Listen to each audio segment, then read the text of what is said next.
Ito ang Cuartel Ruins.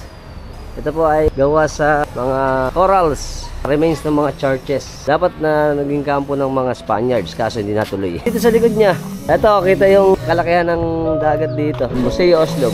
Ay, ganda pala rito. Itong ruins na to. Meron mga rock pa dun eh. Walls and gates. Started in 1875. Ayun, meron pa doon, pero hindi natin pupuntahan. Ang museum. Kadugtong nitong church na ito. Mukhang matanda na itong church na ito. Ano? Ito pala simbahan na to ay simbahan ng Oslob. Itinatag ng mga Agustino bilang bisita ng Karkar, 1599. Nasunog po ito. Sulungan ng yero. Tumakip yung yero. Para na-protektahan ng ating Virgin Mary. Ano? Po yung loob ng kanyang simbahan. No? Yung po nasa gitna, Immaculate Conception daw po yun. Yun po yung natira nung nasunog itong 2008 na kinukwento nila sir sa atin.